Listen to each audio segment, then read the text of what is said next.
Hello, everyone. Hi, my name is Meg Daves. I'm coming to you from Round Rock, Texas. I am so excited to be a part of the Card Maker Success Summit. This is my first time, so I'm a little nervous, but I've had so much fun creating these cards, and being with you here today is just an added bonus. So in my class for this summit, I made 2 clean and simple holiday cards using scraps on one and just simple stamping and some stencils on the other. I love to make Christmas cards, but I get really overwhelmed really quickly if I have too many things on them. It just slows me down to the point where I don't get them done. So this is the style that I like to create in most of the time, but this is the type of card I thought would be perfect for this summit because we want to get our cards made, right? And we also want to have fun doing it. And so the cards I designed for you were designed with simplicity and also that I can get these done mentality. So I'm ready for any of your questions. I'm excited to answer them. Oh, here's our first one. Where do I get my inspirations from? I love this question. Oftentimes it's from my mistakes, to be honest. So I like to try things and get out of my comfort zone. And so I try something, or I drop an ink pad, or I do something that I'm like, oh, that's not what I was going for, but I kind of like it. Let me try that over here. And let me try it with different stamps, or let me try it with different colors. So oftentimes, Christine, my inspiration comes from mistakes. Just trying things, being willing to play around. And there's stamps and paper. I used to be really consumed with, I didn't want to be wasteful. And so everything had to be perfect. And then I just embraced my trash can after that and said, I'm just going to try it. And if it doesn't work out, it's just going to go in the trash, but I'll have had fun doing it. Okay, what colors do I use the most? And what colors the least? I love bright colors. Love, love, love, love, love bright colors, which is funny because most of my house is in muted tones. I like a lot of grays and like greens and things like that. But when I'm creating, I want that bright red. I want the bright yellow. I want to pop a turquoise in there, a primary blue. I love anything that's bright colors. The opposite side of that, what do I use the least? The softer pinks, the softer purples. I do use them, but they don't get a lot of love in my stamp room. I am just drawn to those bright colors, and I think it's because it's easy to find inspiration. You can look out your window, like I'm facing my window right now, and I see bright greens and bright pinks, and so it's just kind of by what's easy to find. So I hope that answers your question on different colors. And I would just like to, I'm not good at mixing pastel with bright. Some people are good at that. That's not my thing. So I typically stick with the brights. If someone is just getting started with clean and simple, what's your advice? Okay, so clean and simple, I struggled to be really comfortable with it because I was always the more is more mentality. So I like to think of card making with clean and simple as like your little black dress. You can dress it up more, you can take some things away, but start with one element. And then how do you make that element pop? How do you make that element shine? How do you get the focus onto that element? So like for this card here, I wanted that sentiment. I love that sentiment to really be the star of the show. And so by putting it on a circle, that would have been great. But putting it on a die cut that has some decorative edging made it even more appealing. How do I make it appeal even more? By adding some pattern paper that's going to go along the side. It's not going to overwhelm. I didn't cover the entire background of it, but the whole point of this was to make that sentiment be the star of it. Same with this one here. I wanted the sentiment to be the part of it. What are the supporting elements to make that pop? And then try to limit yourself as far as how many supplies. Decorative edging always brings a nice little touch. Some ink shading adds a nice little touch, little pops of pattern paper, not full pieces. That would be my best advice for people that are wanting to get into clean and simple. Do I do other crafts? I do all kinds of crafts. So fun fact, I actually have 2 craft areas. When we were looking for houses, this house had an extra room, so I claimed it. It was in the best neighborhood and the price point was right, but it just happened to have an extra bedroom. So other crafts, I love to work with vinyl. My ink headers, vinyl. I love to make t-shirts. I do a little bit of painting, not canvas painting, but like front door sign paintings, a lot of dollar store crafts. I like to just play and create. So I have one area that's for stamping and card making, and one that is for everything else. And that room is always a huge mess, just so you know. But yeah, what is my favorite crafting tool? Oh, you know, it's got to be my Big Shot, my die cutting machine. That was such a game changer in the card making space. And I'm dating myself, but I've been in the card making space for, oh my gosh, 25 years. And when that came on the scene, it was all the thick dies, but all of a sudden it wasn't everything with punches. And then the dies became thinner with bigger platforms, but now we got embossing folders. We had texture plates and then embossing folders. And then you've got, now embossing folders that you can put dies into. And I think it's the machine I use almost every single day. So I'd have to say that one is my favorite. Uh, Oh, thank you. Yes, I did just create a new book. That was fun. That was on my year of yes, of trying new things. And so I wrote a book on card sketches that's all based on clean and simple cards. So thank you so much, Lenine. I'm glad that you are enjoying it. That was a labor of love, and it was fun to see it come and be published. How many different light sources do you use in your craft room? Um, Light sources. So I think you're at like so it's a little bit different. So I have a giant window in my stamp room, and then I have a lot of artificial lights. But I have lights like what I'm using right now that are my studio lights that I have to use for video making. Um, but for everyday use, I wouldn't turn them on. So in on this side of my wall, I have my overhead light from my ceiling fan. I live in Texas, so fans in every room are a mess. So I have the lights that are on there. But then I have under the cabinet lights, and then I also have a desk lamp that it has um,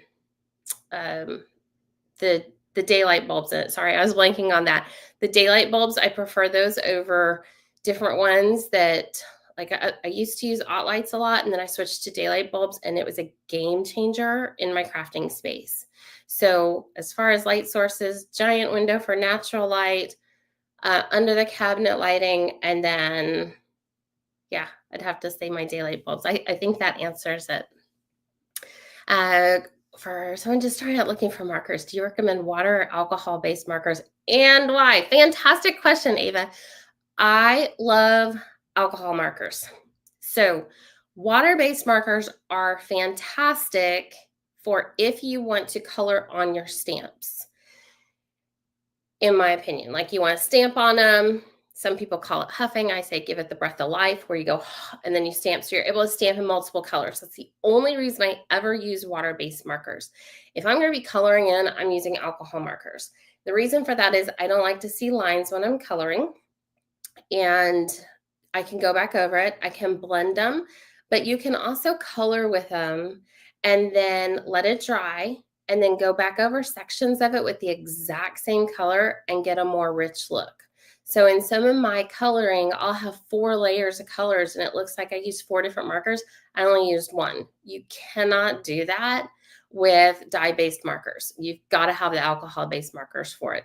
If you try to do that much with a regular dye ink marker, it's just going to make your cardstock pill up and not look very attractive. So I am alcohol marker all the way. They are hands down my favorites. And I hope that answers the why as well. I noticed you use Katherine Puller inks. What are your favorite Christmas color palettes of hers? Oh my gosh, that is a hard question to ask. Yes, I use a lot of her inks. I have been friends with her for a couple of decades, and I love, love, love her inks. Rockin' Red hands down is my favorite. And I like to pair that with, I'm kind of looking over there. Um, which one is that? She's got the lime Ricky that I love. Grass skirt with rockin' red. That's going to be your traditional. Um, these are not those. They're going to be kind of that bright pop. Um, her rouge color is beautiful if you want more of a rich tone of red. Um, and then you got to have a good neutral. So for gray, I like her hoodie for the neutral. But I also like, if you're going more brown, I love her cashmere. So those would be my favorites. For a yellow pop, if you want to add some yellow, definitely the limoncello. So hope I answered that one. If I use various strips of washi tape and say, oh, this is so funny. Washi tape is one of those things I have a love-hate relationship with. I'm either completely in or completely out. And I'll tell you right now, I'm completely out. And it's just a phase thing. Nothing happened with washi tape to make it different. I used to use washi tape all the time, and then I just had so much of it. And I live in Texas where it's hot. And so then it gets gummy and sticky. So, on the outside of the roll, it's all nice and clean. Then you peel it off to that next layer, and there's gumminess to it, and I don't like it. So I definitely have to say pattern paper for that reason. What is the name of my book? Oh, it should be sitting right over here. It's called Card Sketches with the Dough. I found it. Hold tight. Oh, if I can get up. Hold on. There we go. It's called Card Sketches with a Twist, and all the information is on iteachstamping.com. But it's a book on, like I said, clean and simple cards, starting with card sketches. So I love card sketches. I don't like most of the card sketches that are out there. Like, people are like, oh, you won't show us our, what sketches you use. I put them on the cover. They're not a secret, but they're nice and simple. They're simple. They're not overwhelming. And so with it, you can take one card sketch idea, and then I show 4 different ways to use that same sketch, rather than here's a new sketch, here's a new sketch, here's a new sketch. I like to work with one, explore the possibilities of it, take some of the elements, change them up. So yeah, that is what my book is all about. Love all the lighting. Why did I go away from all light? Because things look yellow. That's why. So I thought lights were like the bomb, and they are. They're absolutely incredible. So for some of my other crafts, like if I'm sewing or things like that, I love my lights. When it comes to colors, that was the difference. So when I was making changes, it's actually because I was changing houses, and I just my lighting setup before didn't work the same in my last house as here. And so I was like, well, let's just play around and see what some of the new options are, because I hadn't looked at lighting in a while. And I just started playing around with different light bulbs and everything else, and came across the daylight bulbs, and I just could not believe the difference in them. So I still love my lights. They're just upstairs. They're not in my craft room. What brand of alcohol markers do you use? I personally right now am in love with Ola markers. They are my jam. I have all my Copics. I've been playing with Olo. I got to even put together my own color collection with Olo. So I think it's iteachstamping.com/Olo summer, or just Olo. Anyway, got to put together my own collection with them. That was super fun. But I love them because they are beautiful and affordable and refillable. And so I think they're just, and you get to use more of the ink. So they've got some cool demonstrations like this one. I love this marker. They gave me this demo one. You can see the inside of it and how it flows. But I love the look of them, love the ease of them. And then I love that I've heard back from people that have used them after I recommended them, and they love them too. So those are my favorite, and that's why. But there's not a marker I haven't. I mean, I love all alcohol markers, but those are my favorites. What was the pad that you stamped on? Oh, Dean, I would love to answer this question, but I am not quite sure what you're asking. So if you could rephrase that. Ava, my book, actually, I need to update. We have a new link. It'll be on iteachstamping.com in the sidebar. I'll make sure of it later this afternoon. I forgot that we had to make an update with the link, but I will have that. So on iTeach Stamping. What was the pad that you stamped on? Are you talking about when I was making the video, like a gray pad? Is that what you're asking, Dean? Maybe. We'll find out. Does Ola marker smell? No, they don't. They don't at all. In fact, let me grab one just to double check. I mean, I don't normally sniff my markers. Okay, so yeah, a little bit. It smells like rubbing alcohol. There was a pad under your paper.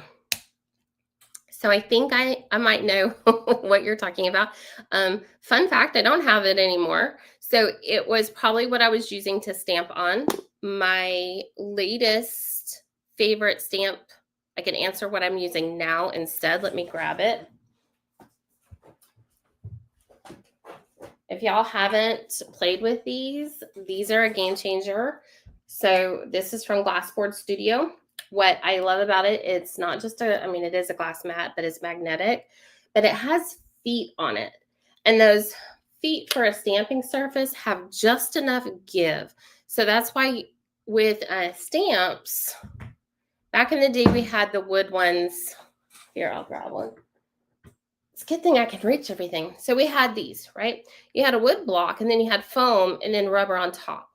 And that foam plays a critical part in stamping. It gives you that cushion. So when you press, it's not just like a bonk, right? There's nothing hard to it. So if you're using a clear stamp, a photopolymer, or acrylic, and you go to put it on your block, you lose that foam. The good part is it doesn't matter where in that sandwich that foam is. So a lot of times we would use it underneath our cardstock because it doesn't matter where in that sandwich is placed. But what you're looking for is that give when you're stamping. With the Glassboard Studio mat, you can get that with these feet.